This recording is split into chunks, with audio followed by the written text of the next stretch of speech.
Hello anime fan, welcome back to our channel. आज की video में हम एक new anime the ossan newbie adventure के एपिसोड नंबर 1 को एक्सप्लेन करेंगे।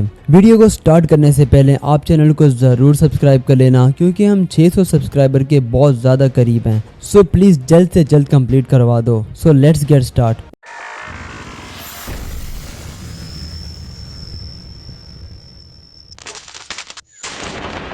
एपिसोड के स्टार्टिंग में हमें हमारे मेन कैरेक्टर रिक की ट्रेनिंग को दिखाया जाता है, जहां वो बहुत बुरी तरह से पिट रहा था और उसके सीनियर्स कहते हैं कि उसने पिछले 2 सालों में खुद को काफी ज्यादा इम्प्रूव किया है और ई रैंक एग्जाम्स पास करना उसके लिए ज्यादा मुश्किल नहीं होगा और शायद वो इतना ज्यादा स्ट्रॉन्ग हो चुका है कि वो उस ट्रेनिंग फील्ड को ही तबाह कर सकता है। और इसके बाद हम रिक के ट्रेनर्स को देखते हैं, जो कि बहुत ही ज्यादा क्रीपी लुक दे रहे थे। और यहाँ रिक कहता है कि अभी तक वो अपने सीनियर्स के लेवल के आसपास भी नहीं है। इसके बाद हम एग्जामिनेशन एसोसिएशन को देखते हैं, जहाँ हमें बताया जाता है कि एक एडवेंचरर बनने के लिए लोगों को छोटी उम्र से ही मेहनत करनी पड़ती है, क्योंकि एक एडवेंचरर बनना बिल्कुल भी आसान नहीं होता। लेकिन कुछ लोग ऐसे होते हैं जो कि कभी भी हार नहीं मानते। और इस एसोसिएशन में हम रिक को देखते हैं, जो कि एक ई रैंक एडवेंचरर के एग्जाम्स के लिए टिकट लेने आया था, जहाँ उसकी मुलाकात एलिजा से होती है, जो कि उसकी बहुत अच्छी दोस्त थी और वो उसे देखकर बहुत ही ज्यादा खुश हो जाती है। एलिसा बताती है कि वो बहुत ज्यादा शौक हो गई थी जब रिक ने अपनी जॉब से रिजाइन करके एक एडवेंचरर बनने का फैसला किया था। जिस पर रिक कहता है कि हाँ, आमतौर पर लोग एक एफ रैंक एडवेंचर बनने के लिए भी अपने टीनेज में अप्लाई करते हैं, लेकिन ये उसके लिए थोड़ा सा रिडिकुलस है कि उसने अपने 30s में अप्लाई किया एक एडवेंचरर बनने के लिए। वो दोनों बातें कर ही रहे होते हैं कि तभी वहाँ एक नशेड़ी आकर एलिसा को तंग करने लगता है। रिक उसको पकड़कर उसके आर्मर पर हाथ रख देता है और वो तभी वहाँ बेहोश हो जाता है, जिसे देख के सभी लोग हैरान हो जाते हैं। जिस पर रिक कहता है कि इसने बहुत ज्यादा पी ली थी, इसलिए वो बेहोश हो गया है। फिर एलिसा रिक को उसके ई रैंक एग्जाम्स की टिकट देती है और उसकी टिकट का नंबर होता है 4242, जो कि उसके लिए एक अनलकी नंबर था।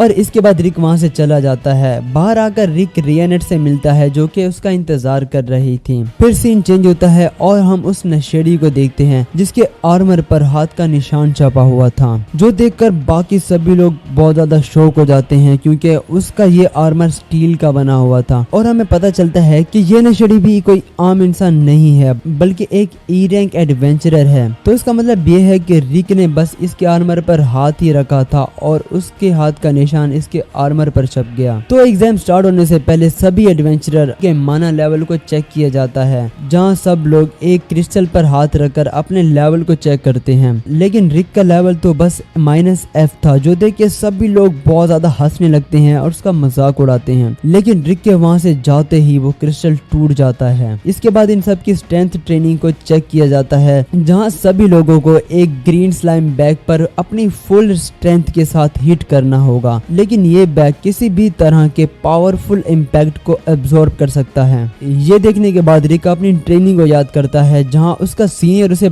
कहता है कि फर्क नहीं पड़ता कि तुम कोई भी वेपन या मैजिक यूज करते हो, तुम्हारी असली ताकत तुम्हारी स्ट्रेंथ होती है। और वो कहता है कि अगर तुम इस गोल्डन स्लाइम बैग को अपने पंच से डिस्ट्रॉय कर देते हो, तो तुम एक ऐसी बॉडी डेवलप कर लोगे जो कि बहुत ही ज्यादा स्ट्रॉन्ग होगी। लेकिन ये गोल्डन स्लाइम बैग एक ड्रैगन की चमड़ी के जितना ही हार्ड है, जिसे अपने पंची से डिस्ट्रॉय करना बहुत ही ज्यादा डिफिकल्ट है। लेकिन इसका सीनियर एक हल्का सा पंच मारकर ही इस बैग को तबाह कर देता है। जिसके बाद रिक अपनी ट्रेनिंग को स्टार्ट करता है और उसे हर रोजाना के 50,000 पंचेस मारने होते हैं इस बैग पर। कहानी प्रेजेंट में आती है और सबसे पहले इस बैग पर हिट करने के लिए फ्रीड आता है, जिसे खुद पर कुछ ज्यादा ही घमंड था, क्योंकि वो डायरम्यूट फैमिली से बिलोंग करता है और 11 साल का होने के बावजूद भी उसका मैजिक लेवल एक सी रैंक एडवेंचरर के जितना है। वो काफी ज्यादा शो ऑफ करते हुए थर्ड नेचर कंपोस्ट मैजिक का यूज करके फ्लेम एलिमिनेट से एक छोटा सा अटैक करता है, जिसे देखकर रिक कहता है कि क्या बस इतना सा अटैक। और इसके बाद फ्रीड कहता है कि ये तो बस शुरुआत थी, मैं तो काफी ज्यादा पावरफुल हूँ। खैर, इसके बाद बाकी सभी लोग बारी बारी अपनी पूरी ताकत से स्लाइम बैग पर हिट करने लगते हैं, जिसे देखकर रिक कहता है कि ये ग्रीन स्लाइम बैग भी काफी ज्यादा लेवल का इम्पैक्ट एब्जॉर्ब कर सकता है। इसके बाद बारी आती है रिक की, लेकिन बैग को हिट करने से पहले ही एग्जामिनर कहता है कि मैंने सुना है कि तुम 32 साल के हो और तुमने 2 साल पहले ही एक एडवेंचरर बनने का फैसला किया है, तो तुम्हारे लिए यही अच्छा होगा कि तुम गिव अप कर दो। ये सुनकर रिक को अपनी ट्रेनिंग याद आती है कि कैसे उसने कड़ी मेहनत की थी और हाथों से खून आने के बाद भी उसने हिम्मत नहीं हारी और उस बैग पर हिट करता रहा और इसके बाद वो अपनी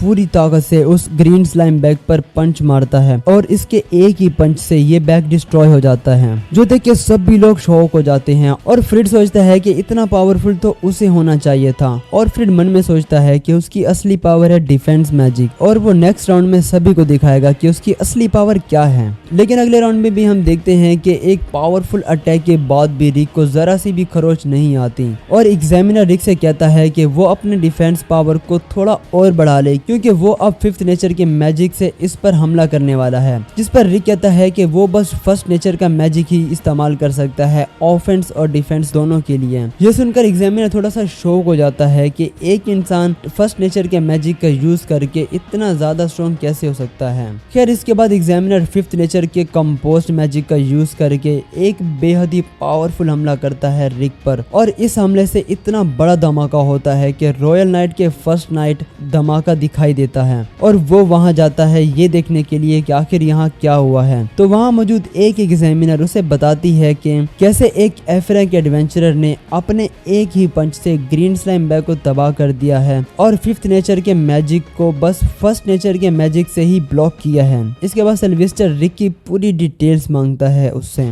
उसके बाद रिक रियनेट को अपनी ट्रेनिंग के बारे में बता रहा होता है कि तभी वहां फ्रेड आता है और कहता है कि मैं एग्जामिनेशन हॉल में अपनी पावर दिखाकर कूल बनना चाहता था लेकिन तुमने सब बिगाड़ दिया और वो ये कहकर रोने लगता है। लेकिन तभी उसकी बड़ी सिस्टर आ जाती है और फ्रेड अपनी सिस्टर से कहता है कि ये 40 साल का बुड्ढा मुझे परेशान कर रहा है, जिस पर रिक चिल्लाते हुए कहता है कि मैं 30 साल का हूँ। फिर एंजेलिका अपने ग्लव्स उतारकर रिक की तरफ फेंकती है और उसे एक फाइट के लिए चैलेंज करती है और रिक उसके ग्लव्स को उठाकर उसे वापस देने के लिए आगे बढ़ता है। लेकिन रियनेट उसे बताती है कि तुमने ये ग्लव्स उठा के उसके चैलेंज को एक्सेप्ट कर लिया है, तो इसका मतलब ये है कि अब रिक को उसे फाइट करनी होगी। एंजेलिका कहती है कि हारने वाला अपनी पूरी जिंदगी गुलामी करेगा जीतने वाले की। रिक बहुत डरा हुआ था क्योंकि एंजेलिका एक बी-रैंक एडवेंचरर है और रिक अभी तक बस एक एफ-रैंक है। लेकिन रियनेट रिक को उसके पिछले 2 साल की ट्रेनिंग को याद करने का कहती है कि कैसे उसने मेहनत की थी और अपने ट्रेनिंग के बारे में सोचते ही रिक को उल्टी आ जाती है। खैर कुछ बातें करने के बाद वो दोनों फाइट स्टार्ट कर देते हैं। एंजेलिका बताती है कि उसकी असली पावर है एक लाइटनिंग स्पीड और वो काफी स्पीड से रिक पर हमला करती है, लेकिन रिक उसे डॉज कर लेता है और वो दोबारा स्पीड का यूज करके उस पर एक अटैक करने के लिए आगे बढ़ती है। लेकिन रिक को वो बहुत ही ज्यादा स्लो आते हुए दिखाई देती है और रिक ये सोचता है कि इसने बताया था कि इसकी पावर है लाइटनिंग स्पीड, लेकिन ये मुझे इतनी स्लो आते हुए क्यों दिखाई दे रही है, और वो इस अटैक को भी इजीली डॉज कर लेता है। एंजेलिका सोच में पड़ जाती है कि ये इतनी आसानी से मेरे अटैक से कैसे बच रहा है। फिर वो दोबारा हमला करती है रिक पर, लेकिन इस बार भी वो उसे बहुत ही ज्यादा स्लो आते हुए दिखाई दे रही थी।